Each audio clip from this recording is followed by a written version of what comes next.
For the best meat you have ever eaten in your life, go to samsbutchershop.com. Enter the coupon code Triple T when you check out for a 10% discount.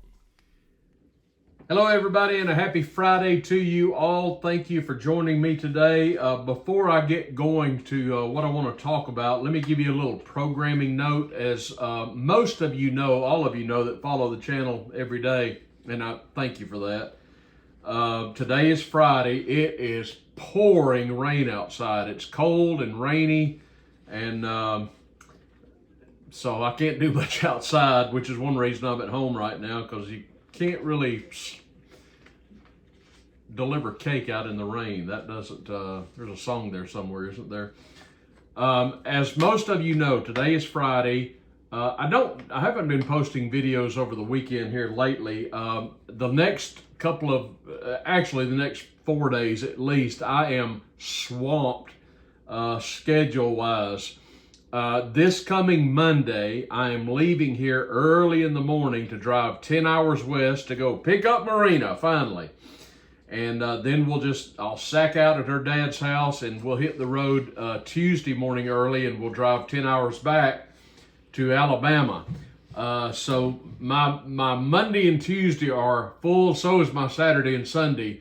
But I'm going to try and carve out a little time this weekend to shoot a couple of shows. Every day I try and keep up with the news and talk to you about it. I got a couple of ideas for a couple of shows that I want to try and shoot over the weekend to upload on Monday and Tuesday when I'm on the road, because I don't want to miss checking in with you guys. I mean, I love visiting with you all. So what you see Monday and Tuesday, I'm probably going to record Saturday and or Sunday. I don't know if we'll be back on the air Wednesday. Everything is kind of tentative and up in the air, so just bear with me. But, you know, as we travel, maybe we can upload some shorts or something and just come in and say hi from the road. This weekend, my schedule is jam-packed. You know, still got to work. But you know, I took Marina to Missouri the day after Christmas, which was December 26th, and now today it is March the 1st. So I have been a bachelor for over 2 months, and let's just say the house that I live in reflects that. So I've got to get cracking. I've got a honeydew list a mile long to get the house back in tip-top shape, because I don't want Marina to walk in here Tuesday night and pass out. So I got to do a lot of cleaning and getting things. I mean, it's not unpresentable, but it's not up to her standards, certainly. And I know you're watching this, darling, so yes, I'm rolling up my sleeves, and I'll be getting to work this weekend to get the house back in order. I got a lot of things to do, and I got to work. And also tomorrow, Saturday, I have 4 children. I have 3 beautiful daughters, Tiffany, Tara, and Tia, and my son, Joe. And they are all, 3 of them, Tara and Tia and Joe, are coming over to Alabama because Tara, my middle daughter, is great with child. And some of our kinfolk are throwing her a shower tomorrow. And so the 4 of us are going to go out and grab a steak sometime tomorrow evening. So I got to do that. And I'm going to try and get them on camera so I can introduce you to my beautiful children. And you're going to say, how did that happen? I know, right? It's crazy. I mean, they got my good looks because their mama still has hers. That's how that works. But anyway, and then Sunday, of course, I've got to work. I got to get a lot of things ready so I can get out of here early Monday morning to go get Marina. Now, yesterday, there's something I failed to mention, and a lot of you told me in the comments about this, and I want to acknowledge this before I go any further. Yesterday, of course, this is a leap year. Yesterday was February the 29th. I had my birthday on the 23rd. I turned 63 years old. A lot of you say happy birthday. Thank you so much for that. I appreciate that. But yesterday was also the birthday of the late Gonzalo Lira. And I want to acknowledge that on the channel. Several of you in the comments yesterday mentioned that it was his birthday, pardon me. I didn't realize, to be honest with you, so I didn't mention it, but I wanted to mention it to you now because we've done a lot of shows about Gonzalo. It is still tragic and sad that we have lost him, but I wanted to acknowledge his birthday. Lord knows Joe Biden certainly won't, and for that matter, Donald Trump probably won't either. But I will not forget Gonzalo Lira, and I don't want you to forget him either, and I don't want you to forget the circumstances around his arrest and his murder and how his country betrayed him. They would not come to his aid when they could have, certainly. There's a lot of political prisoners still out there right now. Edward Snowden, he's not really a prisoner, but he's had to leave the country. Julian Assange, of course, and there are others. We can't forget these folks. Gonzalo was really struck a nerve with me, and I talked about him a great deal. It was very sad the day we lost him. I believe, from what I understand, that Gonzalo was an atheist. I am not an atheist, but I do serve a merciful God.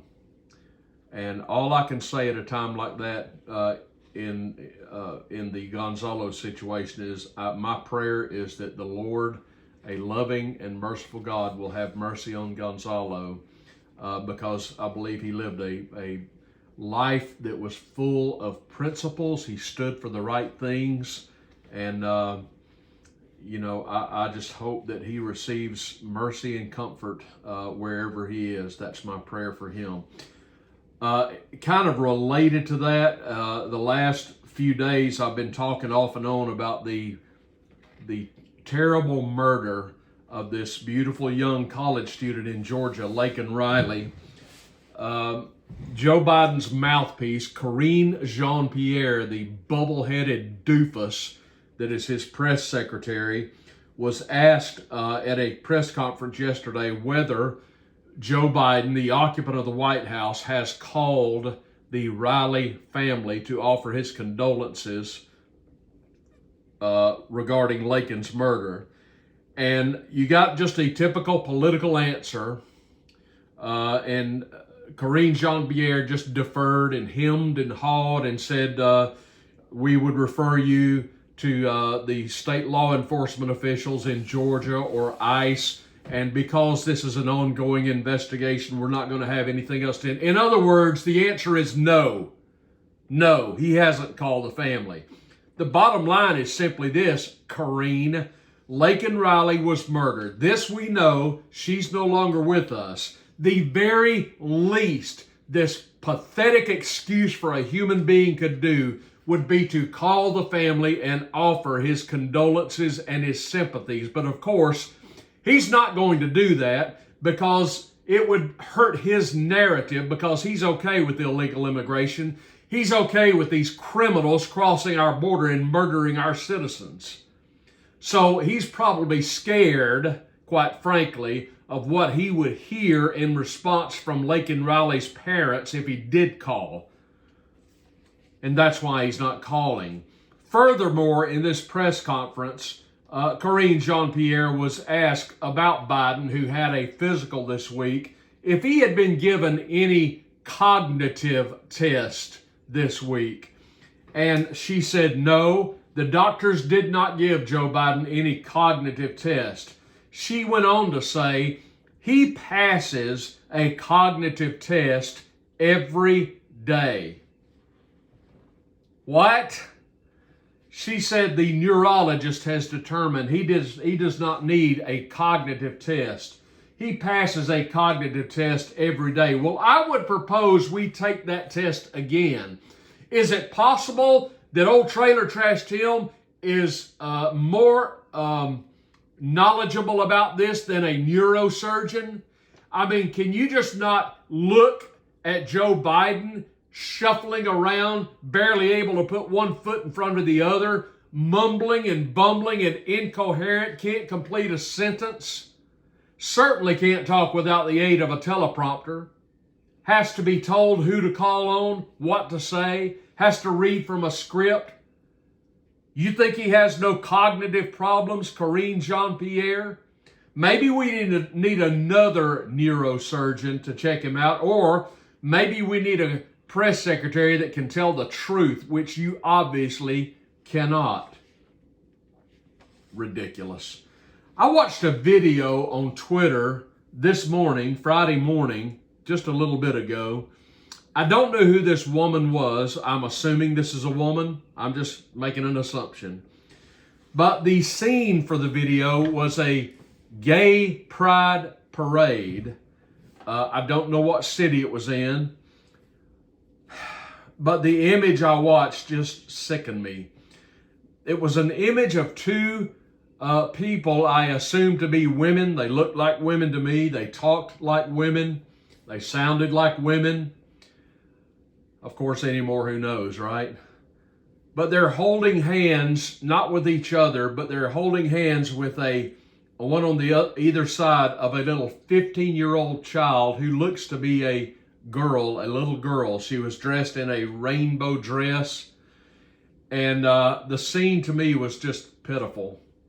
Because here is a child, 15 months old, cannot possibly know, has no context as to what's going on, doesn't understand her surroundings, but everybody is happy, and she sees balloons and confetti and all the things you see at a parade, and she's happy, she's dancing around, doesn't know what's really going on.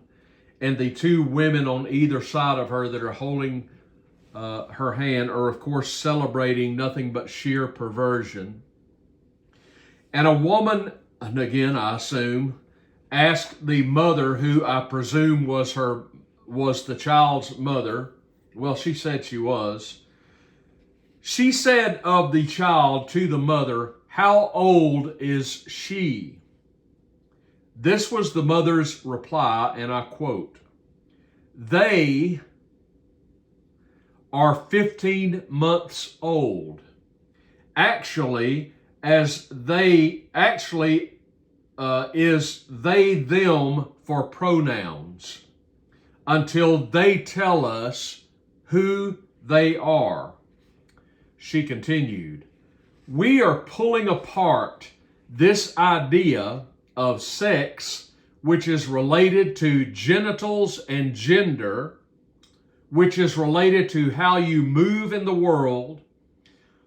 So what you wear, how you share your identity with other people, all of those things are related to gender."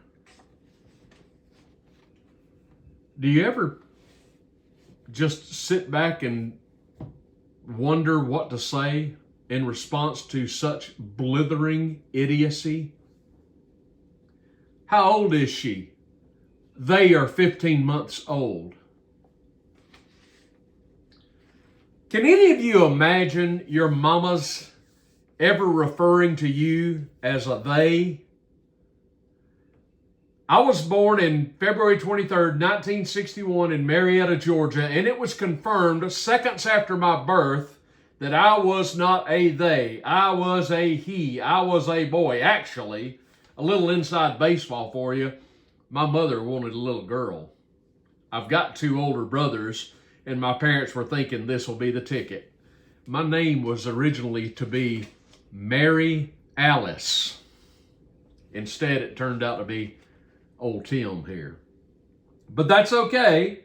My mama still cuddled me and fell in love with me and called me a boy, because that's what I was, that's what I am. Boy, he, man, whatever. But I ain't a they, I ain't a them. I'm a he, I'm a man, a boy, a male. Okay, it's cut and dry. There's no ambiguity here. When you're born, the doctor takes a look at you, smacks you on the rump and says, "That's a boy," or "That's a girl." No doctor's going to say, "That's a them," or "That's a they." Can you imagine this poor little girl, female, being raised by these two insane human beings? She is behind the 8 ball already. She doesn't have a chance. She doesn't have a prayer. This, to me, is nothing but child abuse, folks. They are warping this child from the start. This child, before it's all said and done, God save this child from surgery or anything else that's going to play with her poor little mind. This child, this 15-month-old girl, is headed for therapy. She is headed for the psychiatrist's office sooner or later. I hope she doesn't become suicidal, but I pity this child who is being raised by these two lunatics. Where's the dad? I know there's a dad somewhere. Our nation is just in bad shape. How we have come to this place, and in short order, my friends, it's troubling, it's scary, but you look at a precious little 15-year-old girl like this, just happy and gay in the good way. That's a good word, by the way. Having a good time at the old parade, a precious little 15-year-old child. That kid is doomed unless there's some kind of an intervention to be raised by these two immoral lunatics, misguided, mentally defective lunatics. This child doesn't have a chance unless something miraculous happens. All right, let me move on. As you probably know, the Senate Majority Leader, Mitch the Turtle McConnell, he of Kentucky, a Republican, not that that matters, announces that he is not going to seek re-election as Senate Minority Leader. He announced that he's not leaving the Senate, but he is leaving his post as Minority Leader, the counterpart to New York Democrat Charles Schumer. Which means now there's going to be a race to have a new minority and hopefully majority leader in the next session of Congress. Three names that have already been mentioned, three gentlemen who have already announced that they want to replace McConnell are three Johns. That would be John Thune of South Dakota, John Barrasso of Wyoming, and good old John Cornyn of Texas, who's about as useful as, I don't think I can use that expression Marina uses quite a bit, something on a boar hog. Just another neocon. Donald Trump is throwing his support behind Steve Daines of Montana, so we'll see what happens. I would like to suggest, if he's not going to be a part of the Trump administration, another Kentuckian for Senate Majority/Minority Leader, that would be Rand Paul. I think Rand Paul would be an excellent choice as Senate Majority or Minority Leader, which means, of course, he probably has no chance. But I think he would be excellent as leader. After McConnell announced he was resigning or retiring as minority leader, he of course was lauded by all sorts of politicians on both sides of the aisle. This is what good old Nancy Pelosi, the Wicked Witch of the West, had to say.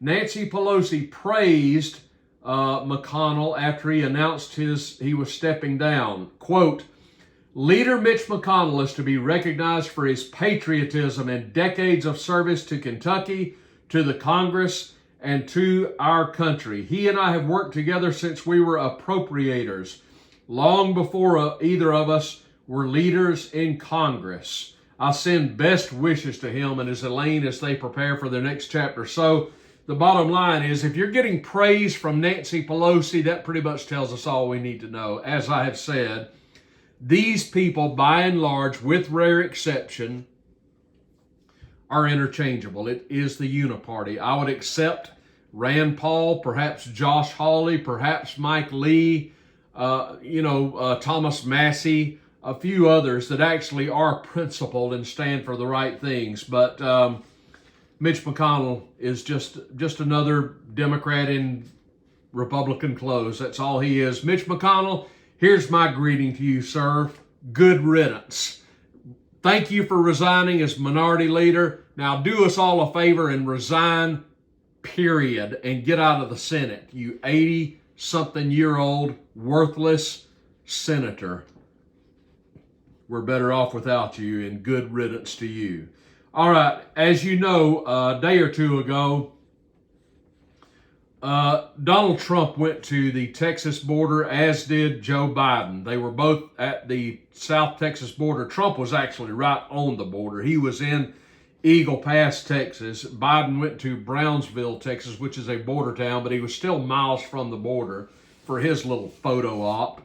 Trump went straight to the river and sat with Sean Hannity. I'm no fan of Sean Hannity, but he sat there for an interview, and he basically said, we're going to start deporting people. I hope that's true. I hope Trump gets back in office, and I hope that he lives up to his promises, closes the border, and starts deporting a slew of illegal aliens.